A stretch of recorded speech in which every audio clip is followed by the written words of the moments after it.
Innal hamdalillah nahmaduhu wa nasta'inuhu wa nastaghfiruh wa na'udzu billahi min shururi anfusina wa min sayyiati a'malina. Man yahdihillahu fala mudilla lahu wa man yudlil fala hadiya lahu. Wa asyhadu an la ilaha illallah wahdahu la syarika lahu wa asyhadu anna Muhammadan 'abduhu wa rasuluh. Qala Allah ta'ala fi kitabihil karim, ya ayyuhalladzina amanu ittaqullaha haqqa tuqatih wa la tamutunna illa wa antum muslimun, amma ba'd. Ayolah ikhwah, kita melanjutkan kajian kita Kitab Al-Wajiz fi Fiqh Sunnah wal Kitab Al-Aziz.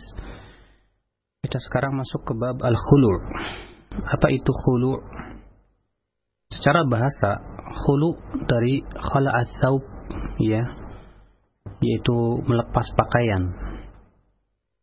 Adapun secara istilah, khulu artinya firaqur rajul wa zawjatuhu bibadalin ya'khudhuhu minha.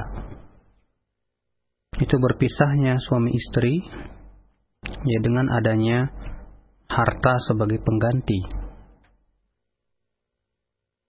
Di mana ikhwatul Islam, khulu ini adalah permohonan dari si istri untuk melepaskan atau membatalkan ikatan pernikahan dengan suaminya karena adanya hal-hal tertentu. Idza ishtadda al-khilafu baina zawjaini, di mana apabila suami istri bertengkar, walam yumkin at-tawfiq bainahuma, dan sulit untuk dipadukan. Waraghibatil mar'atu fil firaq, dan si istri pun juga sudah tidak tahan dan segera ingin berpisah, sementara si suami tidak mau juga mencerainya. Jazalah an tafdi nafsaha min zawjiha bimalin ta'widan lahu 'anil dharar alladhi yalhaquhu bi firaqiha. Maka pada waktu itu seorang wanita boleh meminta khulu kepada suaminya dengan cara mengembalikan harta yang dulu pernah diberikan kepada dirinya. Sebagaimana Allah Subhanahu wa taala berfirman, "Wala yahillu lakum an ta'khudhu mimma ataitumuhunna syai'an illa an yakhafa alla yuqima hududallah." Ya. Fa in khiftum alla yuqima hududallah fala junaha 'alaihima fima iftadat bih. Dan tidak halal untuk kamu untuk mengambil dari apa yang telah kamu berikan kepada para istri sedikit pun juga, kecuali apabila keduanya khawatir tidak dapat menegakkan batasan-batasan Allah Subhanahu wa ta'ala dalam rumah tangganya.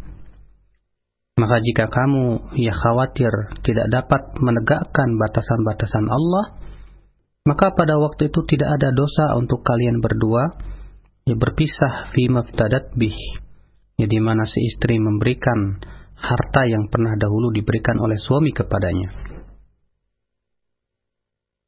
Sebutkan dalam hadis dari Ibnu Abbas, qala, ia berkata, ja'at imra'atu Thabit ibn Qais ibn Shammas ila Nabi sallallahu alaihi wasallam faqalat, bahwa istri Thabit bin Qais bin Shammas pernah datang kepada Nabi sallallahu alaihi wasallam lalu berkata, ya Rasulullah, wahai Rasulullah, ma anqamu ala Thabit fi dinin wala khuluq. Aku tidak mencela Thabit agama dan akhlaknya. Illa anni akhaful kufra, akan tetapi hai Rasulullah, aku takut aku khawatir kufur kepada suami. Artinya karena istrinya Thabit ini sangat benci kepada suaminya, tidak suka. Faqala Rasulullah sallallahu alaihi wasallam, maka Rasulullah sallallahu alaihi wasallam bersabda, fataruddina alaihi hadiqatah, maka engkau mengembalikan kebun yang pernah dahulu diberikan oleh suamimu kepadamu. Faqalat na'am, orang wanita ini berkata iya. Faraddat alaihi wa amarahu fafaraqaha, maka kemudian si wanita ini mengembalikannya, dan Rasulullah menyuruh Thabit untuk berpisah dengan istrinya tersebut. Ini menunjukkan akhi a'azzani Allah wa iyyakum bahwa khulu, ya, bila memang di sana ada perkara yang hajat atau mengharuskan mereka si istri untuk berpisah dan sudah tidak lagi betah dengan suaminya, diperbolehkan baginya untuk khulu. Dan khulu dalam masalah hukumnya pada asalnya tidak boleh. Karena Rasulullah SAW bersabda dalam hadis yang dikeluarkan Abu Daud, Tirmidzi dan Ibnu Majah, ayyuma imra'atin sa'alat zawjaha at-talaqa min ghairi ma ba'sin fa haramun 'alaiha raihatul jannah. Wanita mana saja yang minta kepada suaminya talak, ya, dengan tanpa ada alasan yang syar'i, maka haram ia untuk mencium bau surga, kata Rasulullah SAW. Demikian pula Rasulullah SAW bersabda dalam hadis yang dikeluarkan Tirmidzi, dan hadis itu sahih, al-mukhtali'atu minal munafiqat, wanita-wanita yang meminta khulu itu termasuk wanita munafik. Ya. Itu menunjukkan bahwa khulu pada asalnya haram. Namun, ya, diperbolehkan kapan? Yaitu antakrahal mar'atul baqa' ma zawjiha libughdhiha iyah, ya, wa takhafu alla tuaddi haqqahu wa la tuqima hududallahi fi ta'ati. Yaitu seorang istri sangat benci kepada suaminya, di mana saking bencinya dia khawatir tidak bisa melaksanakan hak suami dan tidak bisa menegakkan batasan-batasan Allah Subhanahu wa taala. Ini sebagaimana yang terjadi pada istri Thabit bin Qais tadi. Maka pada waktu itu diperbolehkan dia untuk meminta khulu. Ya.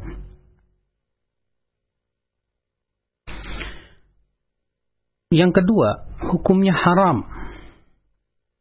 Ya, jelas ini hukum asal. Ya, seperti misalnya seorang wanita dengan tanpa alasan syar'i, sama sekali tidak ada alasan.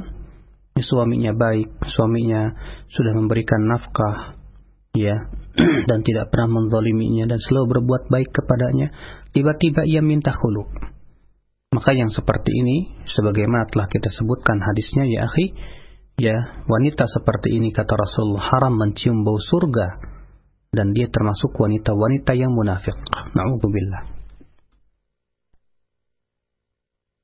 Ikhwatal Islam, a'azzani Allah wa iyyakum. Kemudian khulu berbeda dengan tolak, dan tolak bukan khulu. Dan ini pendapat yang sahih dan yang rajih yang dibela oleh Syekhul Islam Taimiyah dan Ibnu Qayyim al-Jauziyah. Berkata Ibnu Qayyim, "Walladzi yadullu ala annahu laysa bitalaq," yang menunjukkan bahwasanya khulu itu bukan talak. Anna Allah Subhanahu wa ta'ala rattaba 'ala at-talaqi ba'da ad-dukhul alladhi lam yastawfi 'adadahu thalathata ahkam kulluha muntafiyatun 'anil khulu'. Bahwa Allah Subhanahu wa ta'ala memberikan 3 hukum ya kepada talak yang tidak ada dalam khulu. Yang pertama, anna zawja ahaqqu birraj'ati fihi. Dalam masalah talak, suami yang paling berhak untuk rujuk, bukan istri. Sedangkan dalam masalah khulu tidak demikian. Ya. Sedangkan yang kedua, annahu mahsubun minas salas, fala tahillu ba'da istifa'il adad. Ya. Bahwa talak itu 3. Bab apa di mana apabila telah ditalak 3, ya maka talak bain kubra, dan tidak boleh si suami kembali kepada istrinya kecuali apabila si istri menikah dengan laki-laki lain. Sedangkan khulu tidak demikian. Ya. Yang ketiga, anal iddata fihi thalathatu quru. Sedangkan yang namanya talak, iddahnya adalah 3 kali haid atau 3 kali bersih. Sedangkan khulu, ya, iddahnya hanya 1 kali haid saja. Ikhwatul Islam, ya, a'azzani Allah wa iyyakum. Maka dari perbedaan ini menunjukkan bahwa khulu ya, berbeda dengan talak. Akhul Islam, a'azzani Allah wa iyyakum. Kemudian rukun-rukun khulu. Adapun rukun khulu ya akhi a'azzani Allah wa iyyakum, yang pertama yaitu zauj, suami. Ya. Dan yang kedua yaitu zaujah, istri secara syariat. Ya, dan yang ini adalah merupakan rukun daripada khulu.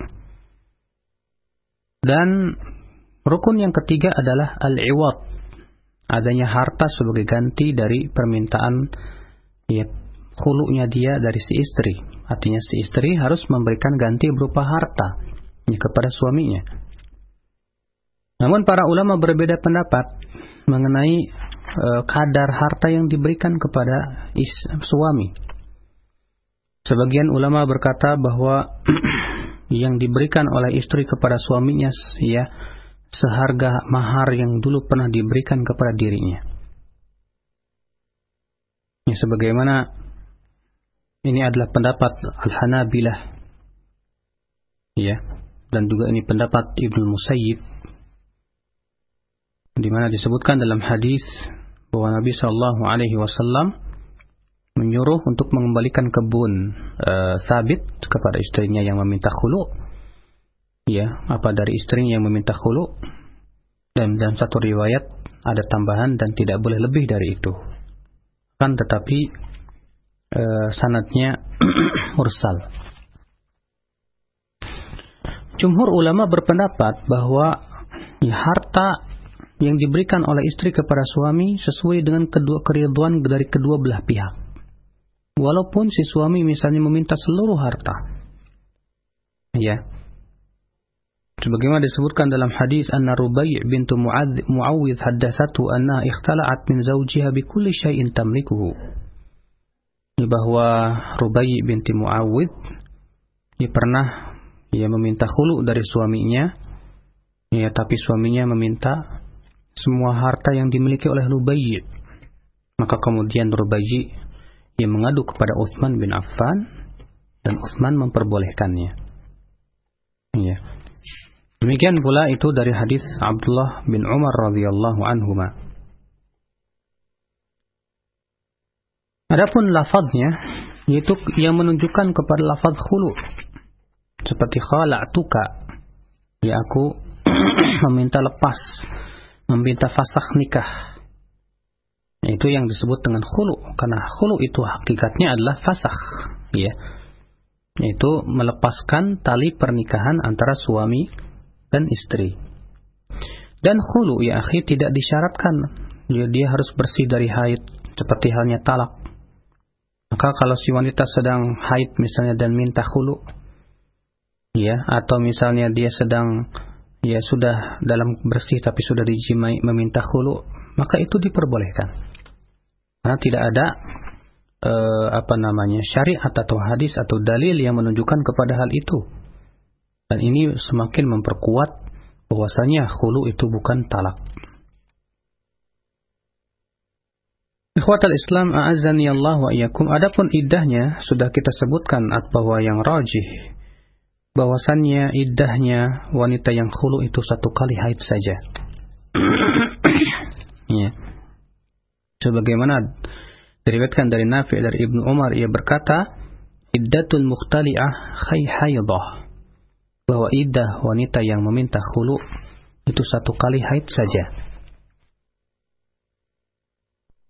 Ini yang berhubungan dengan khulu. Sekarang kita masuk kepada pembahasan al-ila. Apa itu ila? Al-ila secara bahasa artinya sumpah. Adapun secara istilah, ila artinya halifur zauji ala tarki wat'i zaujatihi muddatan muayyanah. Seorang suami bersumpah untuk tidak mencampuri istrinya, artinya tidak menjimai istrinya beberapa waktu. Allah Subhanahu wa taala menyebutkan tentang masalah ila dalam Al-Qur'an. Lilladzina yu'luna min nisa'ihim, itu surat Al-Baqarah ayat 226 227. Lilladzina yu'luna min nisa'ihim tarabbusu 4 ashhur. Bagi mereka yang ila bersumpah ya dari wanita-wanita, dari istri-istri mereka, yaitu bahwasanya dia tidak akan mensetubuhinya. Ya. Tarabbusu arba'ati ashhur, maka boleh menunggu sampai 4 bulan. Fa in fa'u, jika mereka kembali, ya, fa innallaha ghafurur rahim, maka Allah Maha Pengampun lagi Maha Penyayang. Wa in azamut talaq, dan apabila sudah 4 bulan tersebut, si suami kemudian berazam untuk mentalak, fa innallaha sami'un alim, maka sesungguhnya Allah Maha mendengar lagi Maha mengetahui. Ya. Ikhwatal Islam, a'azzani Allah wa iyyakum. Apabila seorang suami bersumpah misalnya karena melihat si istrinya yang sulit untuk diberikan nasihat dan yang lainnya, akhirnya dia bersumpah ya untuk tidak mencampuri istrinya. Dan ini akhi, ya, tidak boleh lebih dari 4 bulan. Kalau sudah lebih dari 4 bulan, maka harus diberikan, si suami harus memutuskan apakah mau cerai ataukah mau melanjutkan pernikahan. Ya, maka apabila misalnya ya si suami setelah itu melihat tampaknya ya saya hendak kembali saja, kayaknya itu lebih baik, dan kemudian dia pun mensetubuhinya, ya maka ya pada waktu itu dia hendaknya membayar kafarat sumpah, sebagaimana disebutkan dalam hadis bahwa Nabi Shallallahu Alaihi Wasallam bersabda, "Man halafa ala yaminin fara'a ghairaha khairan minha, falyati alladhi huwa khairun wal yukaffir an yaminihi." Siapa yang bersumpah ya untuk melakukan suatu perbuatan, lalu ia melihat ada perbuatan lain yang lebih baik dari itu, maka hendaklah ia mendatang yang lebih baik dan ia membayar kafarat sumpahnya. Ikhwatul Islam, a'azzani Allah wa iyyakum.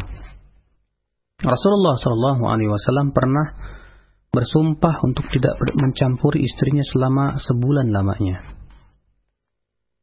Ya, di mana disebutkan dalam hadis yang masyhur yang dikeluarkan oleh Imam Bukhari dan Muslim, di mana ya Rasulullah SAW ya marah kepada istri-istrinya yang meminta tambahan ya nafkah yang melebihi dari batasan kemampuan Rasulullah. Ya, di mana kemudian Rasulullah SAW ya bersumpah untuk tidak mencampuri istri-istrinya selama sebulan. Maka beliau pun tinggal di masyrubah lahu tis'an wa ishrin selama 29 hari. Kemudian beliau keluar. Lalu mereka berkata, "Ya Rasulullah, engkau bersumpah untuk ila selama sebulan." Faqala, maka Rasulullah sallallahu alaihi wasallam bersabda, "Asy-syahru tis'un wa ishrun." Ya, ke bulan ini jumlahnya 29 hari. Ikhwatul Islam, a'azzani Allah wa iyyakum. Jadi ini adalah al-ila. Ya. Wa amma idza halafa alla yata'aha abadan aw muddatan tazidu ala 4 ashhur fa in kaffara wa 'ada ila wat'iha wa illa intadharat bihi hatta tamdi 4 ashhur thumma talabatu bi wat'iha aw talaqiha. Ya, adapun apabila si suami bersumpah untuk tidak mensetubuhinya selama-lamanya atau dalam waktu lebih dari 4 bulan, maka pada waktu itu si istri berhak untuk meminta ya untuk supaya disetubuhi atau ditalak. Sebagaimana telah saya sebutkan tadi ayatnya, Allah Subhanahu wa taala berfirman, "Lilladzina yu'luna min nisa'ihim tarabbusu 4 ashhur fa in fa'u fa innallaha ghafurur rahim." Dan dari Nafi' bahwa Ibnu Umar radhiyallahu anhuma kana yaqulu fil ila alladhi samma Allah ta'ala ya la yahillu li ahadin ba'da al-ajal illa an yumsika bil ma'ruf aw ya'zima bit talaq kama amara Allah azza wa jalla. Ya. Bahwa Ibnu Umar pernah berkata tentang masalah ila, ya sumpah, yang Allah Subhanahu wa ta'ala telah namai tadi dalam ayat, di mana Ibnu Umar berkata, ya la yahillu li ahadin ba'dal ajal, tidak halal bagi seorang suami setelah 4 bulan, ya, kecuali dia harus menentukan sikap, apakah dia akan mentalaknya ataukah melanjutkan pernikahan. Ini ya akhi, ya, dan al-ila, sumpah itu tidak diperkenankan kecuali ya apabila ya melihat istri-istrinya sulit atau ya jauh daripada ya tuntunan agama Allah Subhanahu wa taala, atau misalnya menuntut ya kepada dirinya sesuatu yang ia tidak mampu ya lakukan, berupa misalnya tambahan nafkah yang berlebihan ya dan yang lainnya. Akan tetapi tentunya ya, kita pun berusaha untuk memberikan nasihat dulu ya yang terbaik kepada istri dengan cara yang terbaik pula. Ikhwatul Islam, a'azzani Allah wa iyyakum. Kemudian kita akan bahas yaitu al-zihar. Apa itu al-zihar? Ya, yaitu ya menyerupakan istri dengan seperti ibunya, seperti perkataan seseorang, anti ka dhahri ummi, perkataan seorang suami kepada istrinya, engkau seperti punggung ibuku. Ya, wa man qala li zaujatihi anti alayya ka dhahri ummi fa huwa mudhahir, wa tahrumu alayhi zaujatuhu fala yata'uha wa la yastamti'u minha bi syai'in hatta yukaffir bima sammahu Allahu fi kitabih. Ya. Siapa yang berkata kepada istrinya, engkau bagiku seperti punggung ibuku, ya, maka inilah yang disebut dengan zihar, mudhahir. Maka si istri itu haram terhadap suaminya dan tidak boleh si suami mensetubuhinya, tidak pula ia menikmati tubuhnya ya sampai ia membayar kafaratnya dahulu. Ya, sebagaimana Allah Subhanahu wa taala berfirman dalam surat Al-Mujadilah, وَالَّذِينَ يُظَاهِرُونَ مِنْ نِسَائِهِمْ ثُمَّ يَعُودُونَ لِمَا قَالُوا فَتَحْرِيرُ رَقَبَةٍ مِنْ قَبْلِ أَنْ يَتَمَاسَّا ذَلِكُمْ تُوعَظُونَ بِهِ وَاللَّهُ بِمَا تَعْمَلُونَ خَبِيرٌ فَمَنْ لَمْ يَجِدْ فَصِيَامُ شَهْرَيْنِ مُتَتَابِعَيْنِ مِنْ قَبْلِ أَنْ يَتَمَاسَّا فَمَنْ لَمْ يَسْتَطِعْ فَإِطْعَامُ 60 مِسْكِينًا ذَلِكَ لِتُؤْمِنُوا بِاللَّهِ وَرَسُولِهِ وَتِلْكَ حُدُودُ اللَّهِ وَلِلْكَافِرِينَ عَذَابٌ أَلِيمٌ. Ya. Dan orang-orang yang menzihar istri mereka, ya, kemudian mereka kembali kepada apa yang mereka ucapkan, artinya mereka ingin kembali kepada istrinya, maka wajib dia membayar kafarat sumpah dulu, yaitu memerdekakan hamba sahaya sebelum keduanya bercampur. Dzalikum tu'adzuna bih, itulah yang diperingatkan kalian dengannya, dan Allah Subhanahu wa taala khabirun, mengetahui apa yang kamu lakukan. Faman lam yajid, kalau dia tidak menemukan hamba sahaya untuk dimerdekakan, fasiyamu syahraini mutatabi'aini min qabli ayyatamassa, maka hendaklah ia berpuasa 2 bulan berturut-turut sebelum berjima. Faman lam yastati, kalau dia tidak mampu juga berpuasa 2 bulan berturut-turut, fa it'amu 60 miskina, maka wajib dia memberikan 60 orang fakir miskin. Ya, dzalika litu'minu billahi wa rasulih, yang demikian itu agar kamu beriman kepada Allah dan Rasulnya. Wa tilka hududullah, ya, dan itulah batasan-batasan Allah. Walil kafirina adzabun alim, dan bagi orang kafir itu azab yang pedih. Disebutkan dalam hadis Khuwailah bintu Malik bin Sa'labah, ia berkata, "Dhahara minni zawji Aus bin Samit." Ya, bahwa suamiku yaitu Aus bin Samit menzihar aku. Fajitu Rasulullah sallallahu alaihi wasallam ashku ilaihi. Ya. Maka aku pun datang kepada Rasulullah SAW mengadukannya. Dan Rasulullah SAW yujadiluni fihi, dan Rasulullah SAW berjidal denganku pada waktu itu. Dan Rasulullah bersabda, ittaqillah fa innahu ibnu ammik. Bertakwalah kamu kepada Allah, ya ia adalah anak saudaramu. Maka Allah turunkan firman-Nya, qad sami'a Allahu qaulal lati tujadiluka fi zawjiha. Ya, maka Rasulullah SAW bersabda, hendaklah suamimu memerdekakan hamba sahaya. Jika tidak, maka hendaklah berpuasa 2 bulan berturut-turut. Maka si wanita ini berkata, wahai Rasulullah, innahu syekhun kabir. Dia fakir, tidak bisa mendapatkan memerdekakan budak. Dan dia pun orang tua rentak, tak mampu untuk berpuasa 2 bulan berturut-turut. Kata Rasulullah, falyut'im sittina miskina. Kalau begitu, beri makan 60 orang miskin. Maka wanita ini berkata, ma indahu min syai' yatasaddaq bih. Dia tidak punya apa-apa ya Rasulullah untuk sedekah. Qalat fa utiya sa'ata idin bi'araqin fihi tamrun. Kemudian pada waktu itu Rasulullah diberikan 1 ember besar yang isinya kurma. Ya. Qultu ya Rasulullah fa ini u'inuhu bi'araqin akhar. Lalu aku berkata, wahai Rasulullah, kalau begitu aku akan bantu dengan 1 ember lagi yang besar. Qala qad ahsanti, engkau telah berbuat baik. Di mana si istri ini membantu suaminya. Idhabi fa'at'imi biha anhu sittina miskina. Kalau begitu pergilah engkau dan berikanlah ia makan 60 orang miskin. Jadi ini ya akhi, yang berhubungan dengan zihar.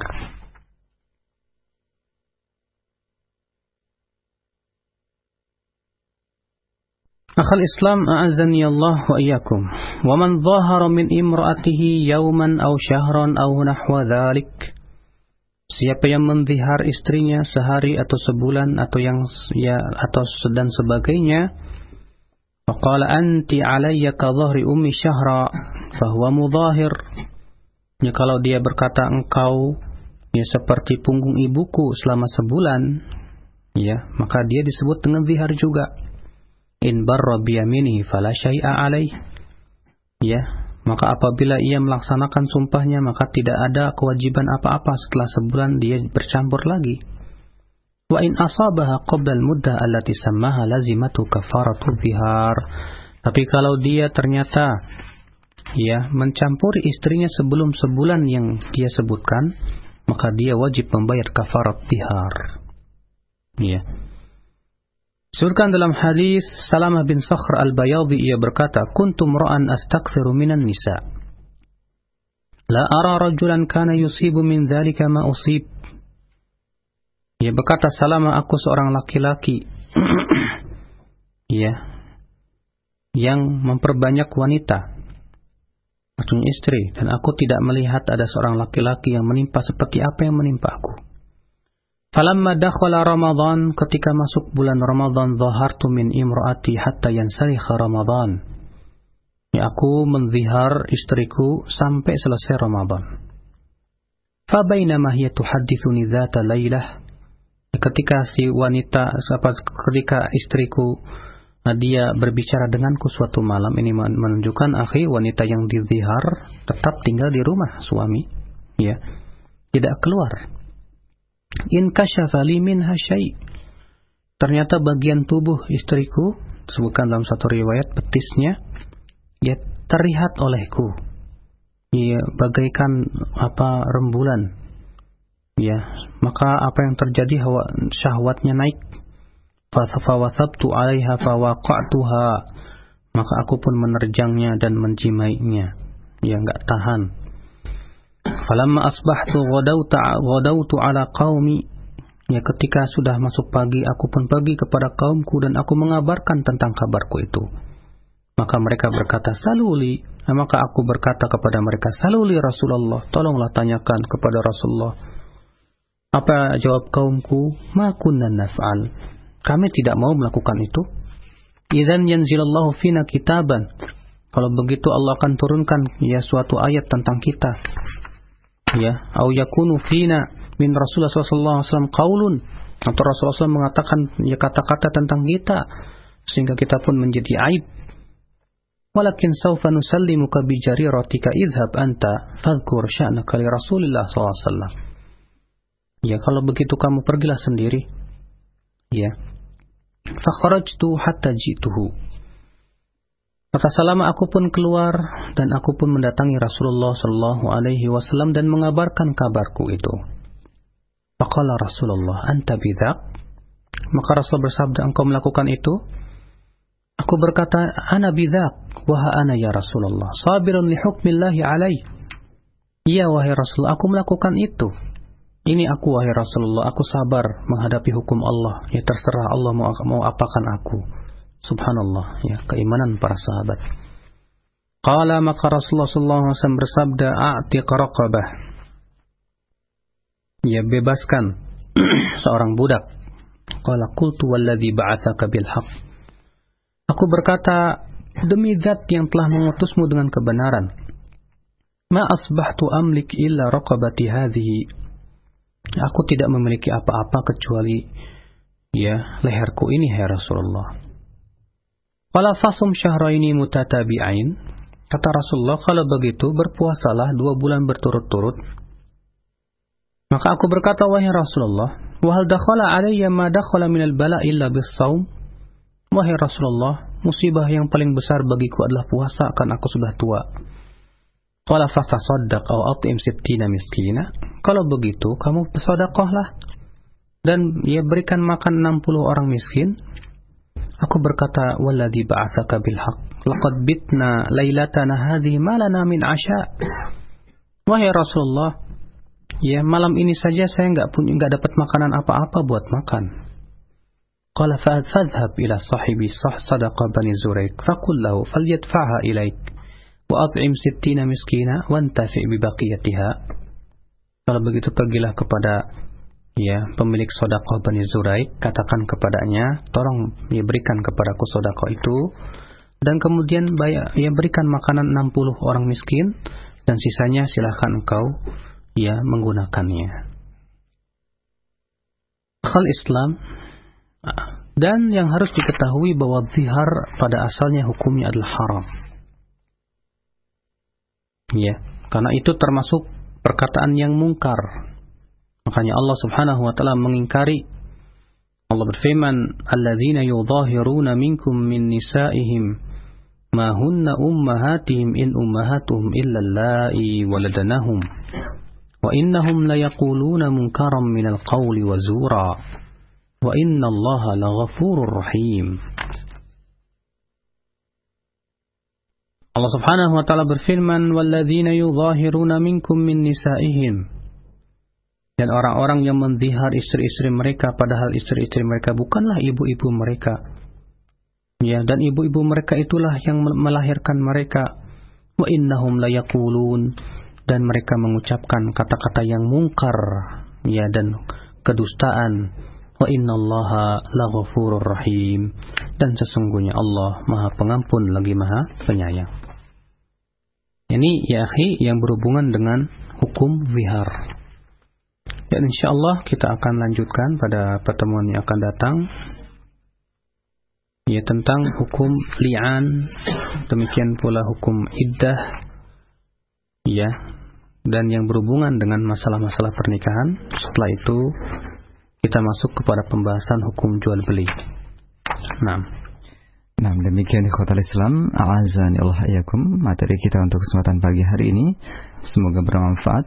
Selanjutnya ikhwatal Islam, a'azani Allah iyyakum, kami akan berikan kesempatan Anda bisa hubungi kami di 0218236543, tentunya dengan sesuai dengan pembahasan kita di kesempatan pagi hari ini.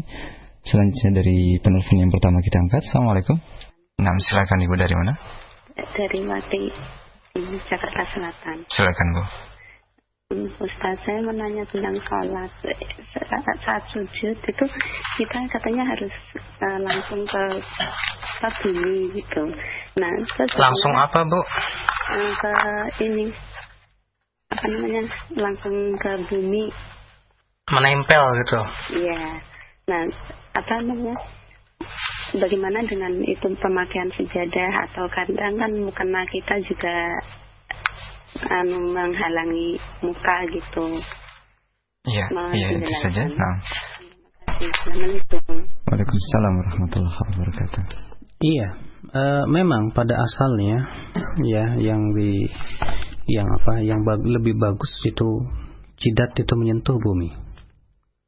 Namun tidak mengapa apabila kita sujud di atas sejadah atau di atas kain atau yang lainnya, sebagaimana pernah Rasulullah SAW melakukan itu. Demikian pula kalau jidat kita terhalang, sebagaimana Rasulullah pernah memakai sorban, dan tentunya sorban pastilah akan menghalangi sebagian jidat. Maka dari itu, kalau kita sholat di atas sejadah sah, sebagaimana Rasulullah pernah sholat di atas tikar. Sebagaimana disebutkan dalam hadis Anas bin Malik bahwa Rasulullah SAW diundang oleh Ummu Sulaim untuk sholat di rumahnya. Yang kemudian Anas pun menyediakan membentangkan tikar yang sudah menghitam karena saking lamanya dipakai. Yang kemudian Rasulullah memercikinya dengan air, lalu kemudian Rasulullah sholat di atas tikar. Sebagaimana juga disebutkan dalam hadis bahwa para sahabat apabila di waktu panas yang sangat mereka membentangkan kain-kain mereka di atas jidatnya sehingga mereka tidak kepanasan, maka ini semua diperbolehkan dan sah salatnya. Nah, baik. Selanjutnya kami berikan kesempatan kembali untuk Anda penelpon untuk yang kedua, dan tentunya kami harapkan pertanyaan sesuai dengan tema kita di kesempatan pagi hari ini. Anda bisa hubungi kami di 0218236543. Assalamualaikum. Waalaikumsalam warahmatullahi wabarakatuh. Silakan Ibu. Dari Ummu Mairian, Ustaz, di Hutan Kayu. Iya, silakan Ibu. Ustaz, bagaimana dengan hukum zihar itu kebalikannya, Ustaz?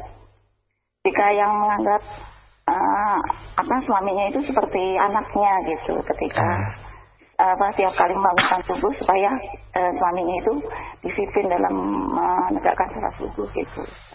Iya. Terus yang kedua, Ustaz, jika seorang perempuan itu ketika menikah dengan seorang yang non-muslim itu masuk Islam, tapi ketika setelah menikah kembali lagi ada kekafirannya, itu jika yang si istrinya meminta khulud, itu apakah harus membayar apa yang pernah dilakukan oleh suaminya gitu, sebagian harta yang pernah dilakukan kepada maksudnya suami. Si suami murtad? Iya, kembali lagi ke agama semulanya. Itu jika istrinya meminta khulud, apakah juga harus membayar sebagian yang pernah diberikan kepada si istrinya gitu, membayar maharnya juga ya. Iya, gitu. Terima kasih Ibu. Assalamualaikum. Waalaikumsalam warahmatullahi wabarakatuh. Ketahuilah bahwa zihar itu hak suami saja, bukan dari istri. Kalau istri mengatakan kamu seperti punggung bapakku, tetap tidak dianggap. Karena zihar itu adalah kekhususan untuk suami. Maka perkataan ibu tadi, kalau misalnya si istri menganggap suaminya kayak anak aja, maka tidak mengapa. Artinya tidak berlaku pada waktu itu hukum zihar, dan tidak pula diwajibkan dia untuk membayar kafarat. Adapun yang kedua, bahwa apabila si suami murtad, maka semenjak murtadnya otomatis tali pernikahan lepas. Apabila sang suaminya yang murtad dari agama Islam, maka tidak ada kewajiban si istri untuk membayar apapun juga, dan si istri wajib keluar dari rumah untuk menyelamatkan agamanya, dan membawa anak-anaknya untuk menyelamatkan anak-anaknya juga dari kemurtadan suami itu. Maka dari itu hendaklah para istri dan para wanita berhati-hati dengan cara-cara orang-orang Nasrani di zaman ini. Ini akibat daripada yang disebut dengan pacaran, di mana wanita-wanita muslimah dipacari oleh orang-orang kufar, para Nasraniin, kristenisasi tentunya, yang kemudian mereka pura-pura mau masuk Islam, yang kemudian setelah masuk Islam, si suami setelah punya anak, suami kembali lagi ke Nasrani, memaksa si istri untuk ikut agamanya. Maka dari itu seorang istri hendaklah bertakwa kepada Allah. Jangan ia mengganti akhiratnya dengan sebatas dunia yang sedikit. Ya, mengganti agamanya sehingga ia dimasukkan ke dalam api neraka abadal abidin, selama-lamanya dalam api neraka, iyazan billah, akibat kafirnya ya dia kepada Allah Subhanahu wa taala. Maka tetap istiqamah. Ya, adapun pernikahannya otomatis batal, ya, dan tidak berlaku lagi khulu. Karena khulu itu khusus kepada suami yang masih muslim. Adapun kalau suami itu kafir murtad, sudah otomatis pisah, ya, dan tidak halal untuk bercampur, dan tidak ada kewajiban apapun istri untuk membayar. Nah, baik, selanjutnya dari pertanyaan melalui telepon kembali dari Bapak Fahri di Serpong. Assalamualaikum, Pak. Waalaikumsalam warahmatullahi wabarakatuh. Silakan. Barakallahu fiik, Ustaz. fiik barakallah. Afwan Ustaz, nih menyimpang dikit nih pertanyaannya nih. Ini mau nanya, itu hukum makan durian itu halal atau haram, Ustaz? Karena mengandung alkohol ya, itu paling enggak sekitar 15% tuh alkohol di dalam durian. Ada Ustadz saya nonton 15%, Pak? Iya, ada Ustadz, ini berdasarkan uji laboratorium, Ustadz. Saya bertanya kepada Bapak, menurut Bapak, haramnya arak itu karena ada alkoholnya saja atau karena dia memabukkan? Memabukkan. Baik, karena dia memabukkan. Kalau Bapak makan durian, mabuk tidak? Mabuk, Ustadz. Oke, mabuk. Mabuknya alkohol dengan mabuknya durian tidak sama, Pak. Karena itu akibat dari para gas-gas yang ada di dalam durian itu. Maka tidak bisa seperti itu. Juga dikarenakan alkohol itu akibat daripada buah atau yang lainnya yang kemudian didiamkan beberapa saat sampai kemudian dia menjadi diproses. Ada proses. Sedangkan durian tidak ada proses. Dia memang demikian keadaannya Allah Subhanahu wa taala ciptakan. Maka tidak sama antara ini dan itu. Nah, ya, makasih Ustaz. Assalamualaikum. Waalaikumsalam warahmatullahi wabarakatuh. Baik, selanjutnya kami angkat pertanyaan yang datang melalui pesan singkat dari Abu Yusuf. Untuk yang pertama, Ustaz, bagaimanakah cara membagi harta kekayaan yang dikumpulkan berdua antara suami dan istri yang bekerja, lalu si istri minta cerai tanpa alasan yang syar'i? Mohon penjelasannya, jazakallah khairan. Apabila ya kedua-duanya bekerja, kemudian ya dibagi hartanya, dan itu memang seharusnya demikian, di mana ya harta istri harus jelas yang mana, harta suami pun juga harus jelas yang mana. Makanya gonogini itu bukan dari Islam. Ya, maka harus diperjelas harta milik istri dan halal harta milik suami. Sehingga apabila misalnya salah satunya meninggal, maka yang akan diwariskan adalah harta-hartanya saja, tanpa harta ya suaminya atau istrinya. Adapun kalau si istri kemudian ya meminta cerai karena tidak ada alasan syar'i, maka tidak boleh dituruti. Ya, terlebih alasan seperti ini adalah haram. Dan sudah kita sebutkan tadi hadisnya, ya ayyuma mura'atin, wanita mana saja yang memohon ya bercerai kepada suaminya min ghairi ma ba'sin, ya tanpa ada udzur syar'i apa-apa, ya fa haramun alaihi, maka haram atasnya, ya alaiha, maka haram atasnya raihatul jannah, yaitu baunya surga. Jelas wanita ini ia telah melakukan dosa besar. Maka hendaklah si suami pertama bertakwa kepada Allah. Yang kedua mencari sebab kenapa dia kok seperti itu.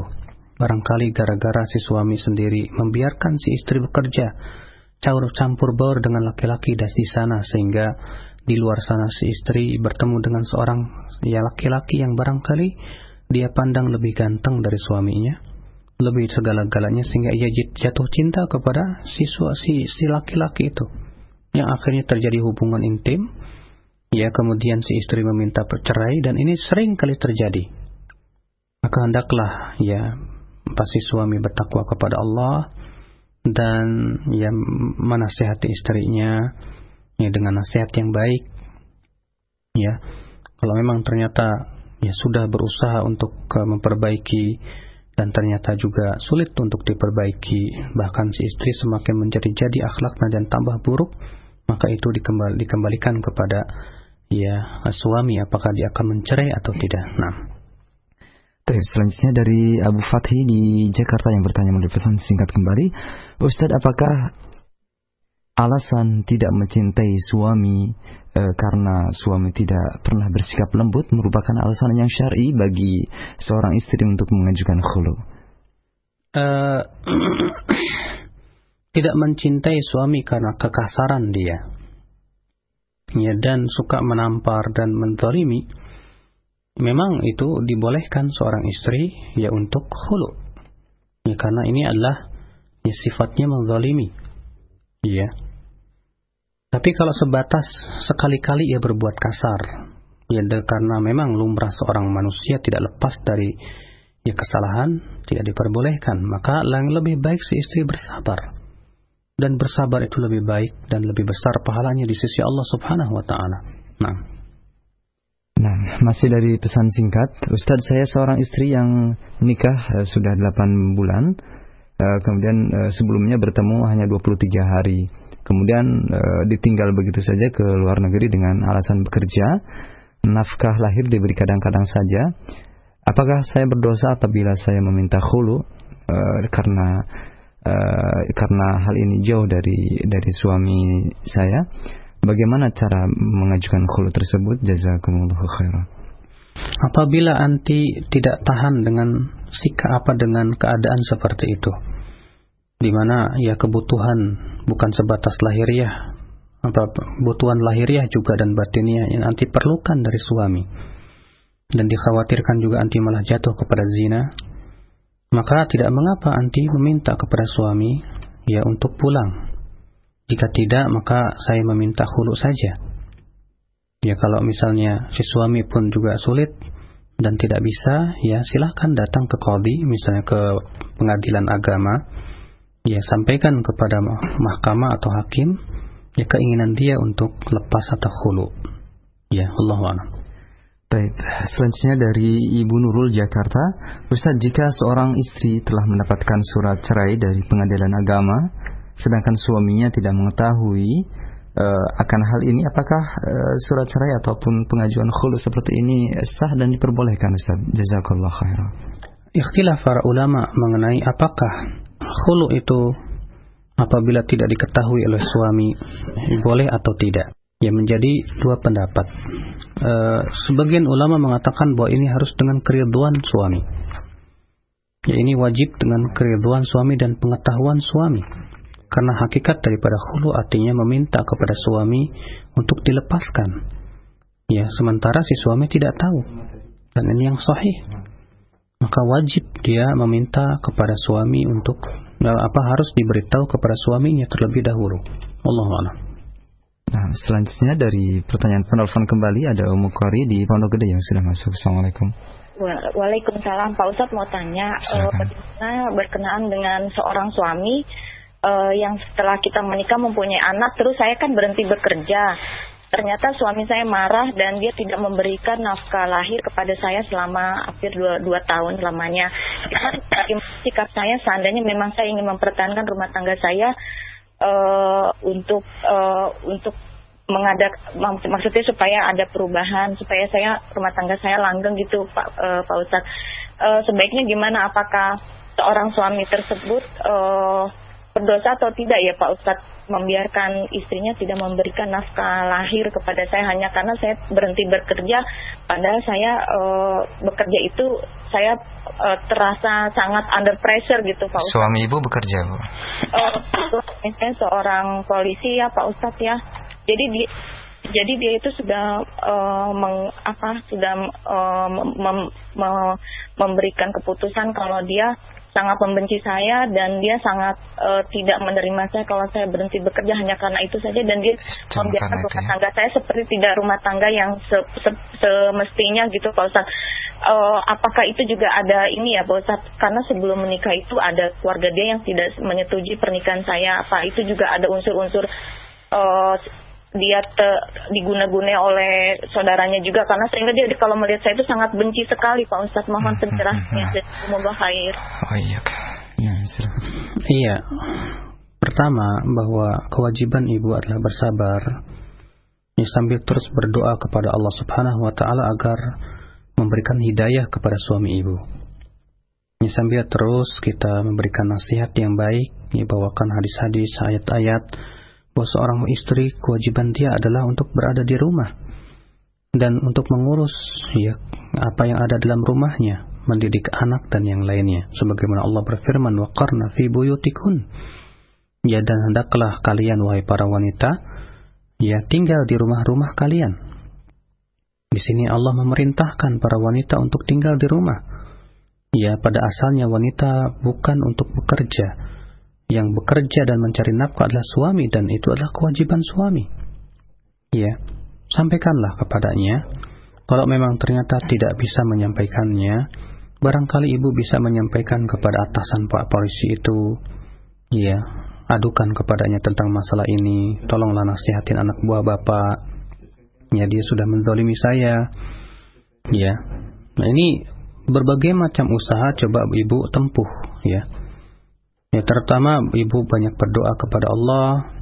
Ya, banyak mendekatkan diri kepada Allah agar Allah membalikkan hati dia dan memberikan hidayah kepada hatinya. Dan kita memohon kepada Allah agar ibu ya diberikan kemudahan dalam seluruh urusan ibu dan diberikan kesabaran dan memberikan kepada ibu ya berbagai macam keberkahan ya dan hidayah tentunya dari Allah Subhanahu wa taala. Mengenai tadi disebutkan bahwa bisa jadi ada diguna-guna dari saudaranya sendiri, bagaimana sih mengenai sihir? Allahu alam, saya tidak tahu tentang masalah itu. Apakah dia memang diguna-guna atau tidak?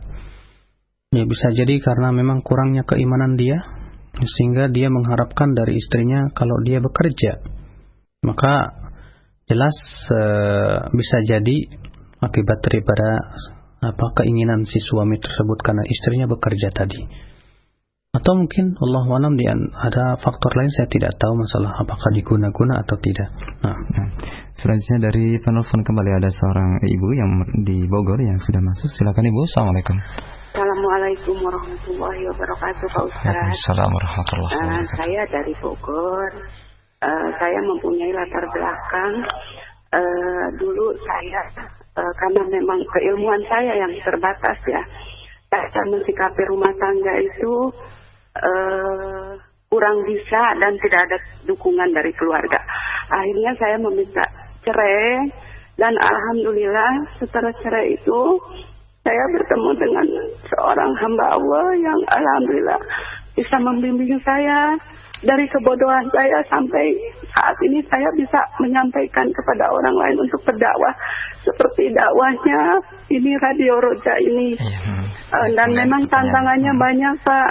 Saya tuh di keluarga dijauhin, bahkan di saat saya menyampaikan pun masyarakat di sekeliling juga menjauhi saya. Ya memang keterbatasan ilmu saya, cuman saya alhamdulillah bisa oleh Allah dikasih kesempatan gitu, karena saya merasa berdosa saya karena memang ketidaktahuan saya gitu ya. Tapi alhamdulillah, yang saya tanyakan apakah dosa-dosa masa lalu saya setelah penentangan dengan suami saya memang karena kebodohan itu terampuni. Yang pertama itu ya, dengan bertemunya suami yang saya dengan hamba Allah yang soleh ini gitu. Dan saya mohon doanya dari Pak Ustadz dan Ustadz yang ada di Radio Roja ini. Saya diberi kemudahan untuk menyampaikan ayat-ayat Allah dan hadis-hadis Rasul dengan sempurna, karena tantangannya memang berat ya Allah. Dan tapi saya ingin istiqomah gitu Pak Ustaz, jangan sampai saya melawannya dengan hawa nafsu kepada masyarakat yang menentang saya gitu. Karena dengan demikian saya bisa berhubungan dengan Radio Roja ini bersyukur banget. Pada saat ini saya sedang berpojok dengan dakwah-dakwah saya. Hanya itu aja Pak Ustaz. Saya jadi intinya hanya apakah masa-masa lalu saya terhadap suami saya itu terampuni setelah saya menikah dengan hamba Allah yang soleh ini. Amin insya Allah. Hanya itu aja Pak Ustaz. Assalamualaikum warahmatullahi wabarakatuh. Waalaikumsalam warahmatullahi wabarakatuh. Tentu apabila kita bertaubat dengan taubat yang nasuh dan menyesali semua perbuatan-perbuatan kita yang telah lalu dan memenuhi syarat-syarat taubat, yaitu adanya penyesalan, demikian pula al-azm, adanya niat yang kuat untuk tidak kembali lagi berbuat maksiat kepada suami, dan juga yaitu meninggalkan maksiat tersebut, maka insya Allah Allah terima ya setiap taubat. Selama itu ya tidak di waktu yang sudah tidak diterima padanya taubat, ya maka pada waktu itu akan diterima taubat seorang hamba selama taubat itu nasuh. Kemudian ya kewajiban ibu adalah banyak-banyak menuntut ilmu dulu ibu, ya sebelum ibu berdakwah. Karena dakwah membutuhkan ilmu yang ya mencukupi. Maka dari itu, ya ibu datangilah. Kalau di Bogor di situ alhamdulillah dekat ya dengan pengajiannya Al-Ustaz Yazid bin Abdul Qadir Jawas, ya guru kami. Ya maka ibu datanglah dan rajin-rajin ibu belajar agama dulu sebelum ibu berdakwah. Tapi juga berusaha ibu mendakwahkan manusia sedikit demi sedikit. Ya, kalau ternyata ada penentangan itu lumrah. Ya Rasulullah SAW berdakwah ya ditentang dengan habis-habisan. Bahkan ujiannya para rasul, para nabi lebih berat dibandingkan dengan ujian kita. Sebagaimana Rasulullah SAW bersabda, "Asyaddun nasi bala'an al-anbiya." Ya, orang yang paling berat ya cobaannya kata Rasulullah adalah para nabi.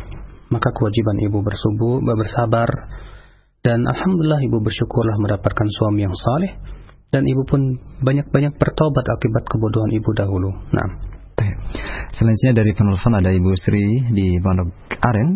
Kami persilakan. Assalamualaikum, Bu. Waalaikumsalam warahmatullahi wabarakatuh. Pak Ustaz, ada istri minta khuluk, terus suaminya ingin kembali lagi sama dia, tapi ada ulama yang mengatakan bahwa kalau istri sudah meminta cerai dan dikabulkan oleh hakim, itu hukumnya tidak boleh kembali lagi.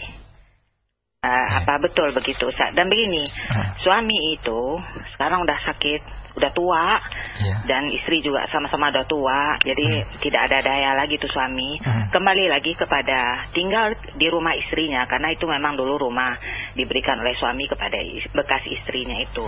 Sekarang saudaranya tidak ada yang peduli sama dia, tidak ada yang mau mengurus dia, dan kembali kepada bekas istrinya itu, dan bekas istri tidak mau kembali lagi kepada dia, tapi mau membantu dia mengantarkan misalnya opname di rumah sakit, diantarkan ke rumah sakit, karena tidak ada yang dan tidak punya anak, hanya ada anak angkat 2 orang, dan itu pun sudah pisah. Itu hukumnya bagaimana? Terima kasih, Bu. Jazakallah.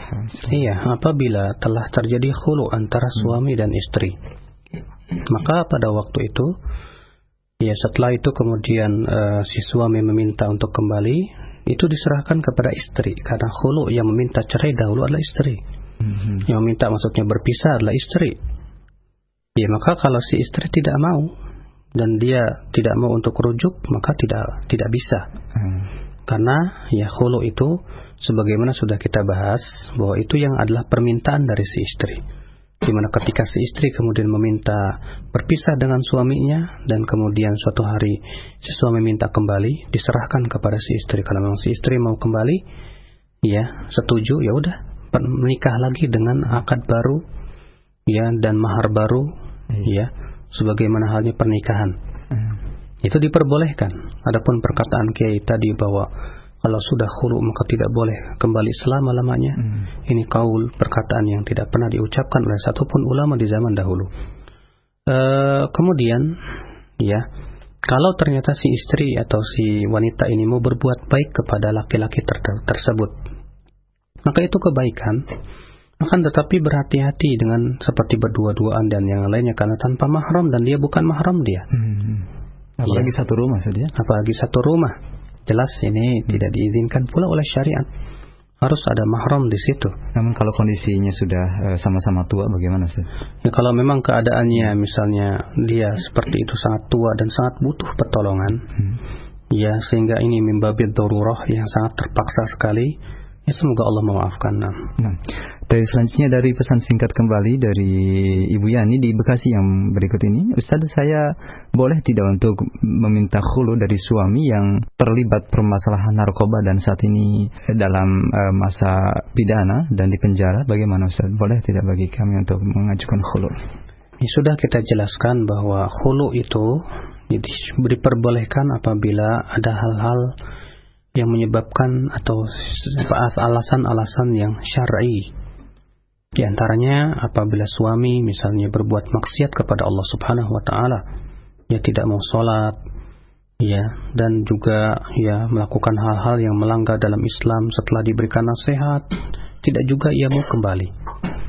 Maka apabila ia melihat suaminya seperti itu, dan ia tampaknya melihat juga diberikan nasihat sudah tidak ada manfaatnya, ya, dan apa si suami pun juga menentang Allah dan Rasulnya, maka pada waktu itu tidak mengapa si istri ya untuk meminta khulu kepada suaminya. Nah, dari Ummu Hanifah di Bekasi yang berikut, Ustaz, di dalam masa iddah bolehkah si istri membuka aurat di depan suaminya tersebut dan kemudian tinggal serumah dengan dia?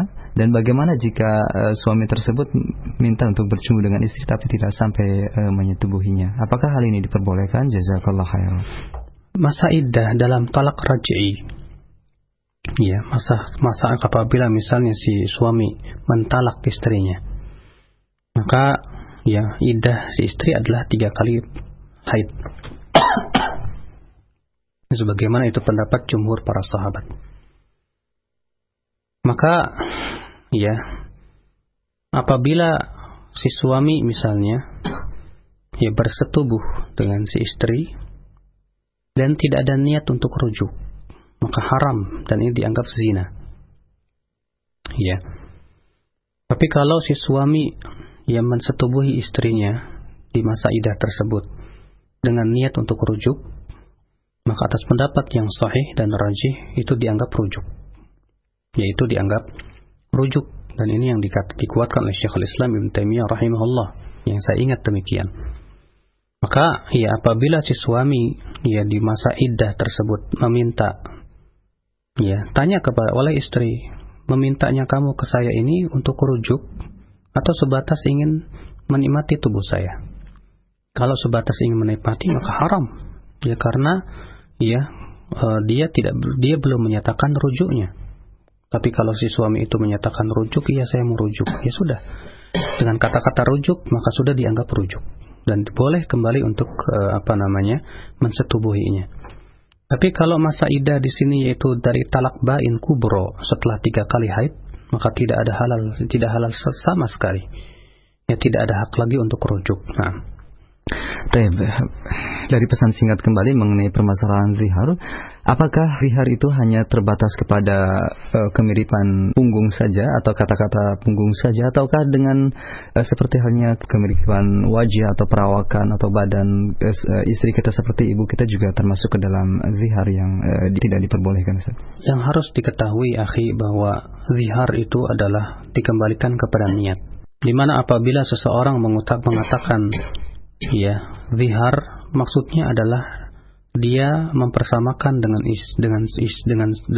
ibunya dalam artian dia tidak mau mencampurinya. Itu maksud tujuan daripada zihar. Adapun sebatas yang mengatakan wajahmu kok ya mirip ibuku ya, itu tidak mengapa kalau memang ternyata kenyataannya demikian dan tidak ada niat untuk tidak mencampurinya. Sebatas ya pengabaran saja, ya. Tapi kalau dia mengatakan begini, wajahmu kayak ibuku, ya niatnya bahwa dia tidak mau mencampurinya, tetap jatuh zihar. Ya karena zihar itu artinya tujuannya adalah yaitu dalam rangka yaitu tidak mencampuri istri. Ya. Zihar. Ya. Zihar itu yang mempersamakan si istri dengan siapa itu? Dengan ibu. Ya di mana ia tidak, ya dia sudah yang merupakan lafaz yang menunjukkan kepada bahwa dia sudah tidak ada keinginan lagi kepada si istri itu. Baik. Pertanyaan berikut dari Pak Daryono di Lampung yang bertanya, Ustaz, dosakah ana apabila tidak tidur bersama istri karena menghindari air kencing, dalam hal ini ompol anak-anak yang anak khawatir hal itu kemudian menodai pakaian anak? Demikian, jazakallah khairan. Tidak mengapa. Yang lebih bagus lagi ya kalau si anak itu simpanlah di sebuah tempat tidur khusus untuknya. Dipisahkan ya. Terlebih apabila si anak itu sudah ya mencapai usia mumayyiz, maka harus dipisahkan antara ya ranjang bapak ibunya dengan dia. Bahkan bukan cuma ranjang, kamarnya dipisahkan. Ya, sebab anak kalau sudah mumayyiz dan sudah mengerti akan berakibat buruk kelak ya terhadap psikologi dan pendidikan. Maka kalau memang ternyata si anak itu masih bayi dan butuh mungkin suatu malam karena nangis biar ibunya nggak capek-capek ya, maka tidak mengapa si suami kemudian tidur di tempat lain. Ya, Allahu a'lam. Nah, selanjutnya pertanyaan terakhir dari Ummu Akil di Subang. Ustaz, manakah yang lebih utama bagi seorang istri yang tidak lagi mencintai suaminya? Apakah lebih utama bercerai sebagaimana dibolehkan oleh syariat, ataukah bertahan dan bersabar, berupaya untuk mencari pahala dari hal ini? Dan apakah dengan bersabar hidup dengan suami yang tidak dicintai itu, maka hal ini merupakan sebuah keutamaan tersendiri dari seorang istri? Jazakallah khairan. Pertama, harus dipertanyakan mengapa dia tidak mencintai suami. Karena ya dahulu ketika dia menikah, ya, apakah dia dulu pernah mencintainya? Ya. Kemudian dulu pernah mencintai, kemudian sekarang sudah tidak cinta. Ini jadi pertanyaan, kenapa? Apabila tidak cintanya karena Allah, dalam artian si suami memang ya buruk akhlaknya, ya tidak mau mentaati Allah dan Rasulnya, maka benci seperti ini benci yang syar'i. Dan hal ini membolehkan seseorang untuk khulu. Ya. Tapi apabila tidak cinta ini karena terkadang setan datang menggoda, ya, akibat daripada mata yang tidak ditahan, ya, sehingga dia melihat laki-laki sana sini, akhirnya membanding-bandingkan dengan lelaki di luar, sehingga akhirnya dia tidak lagi cinta kepada suaminya karena ada laki-laki lain yang lebih baik. Maka ini adalah merupakan godaan syaitan. Ataukah karena cinta itu hilang, ya karena dulunya niat cintanya itu bukan karena Allah. Misalnya karena niat cintanya kepada laki-laki ini karena kegantengannya atau karena keuangnya atau yang lainnya, sehingga ketika kegantengannya sudah mulai pudar atau dia sudah mulai bosan, hilang pula rasa cintanya itu. Maka ini bisa terjadi, ya. Maka ini ya akibat karena dia cintanya bukan karena Allah. Nah, disinilah ibu hendaknya menumbuhkan cinta itu karena Allah, yaitu mencintai seseorang atau suami ibu disesuaikan dengan kadar keimanan dan ketakwaan dia kepada Allah Subhanahu wa taala. Ya. Kalau ibu mau bersabar, jelas itu pahalanya besar di sisi Allah Subhanahu wa taala. Ya, dan terus bisa melaksanakan hak sebagai seorang istri terhadap suaminya. Wallahi, ya, kesabaran seorang istri menghadapi kekurangan suami itu adalah sesuatu yang sangat besar di sisi Allah Subhanahu wa taala. Maka ya itu yang lebih baik tentunya. Nah, pertanyaan terakhir untuk kesempatan pagi hari ini. Jazakallah khairan, Ustaz. Baik, kita tutup. Subhanakallahumma bihamdik, asyhadu an la ilaha illa anta astaghfiruka wa atubu ilaik. Wassalamualaikum warahmatullahi wabarakatuh.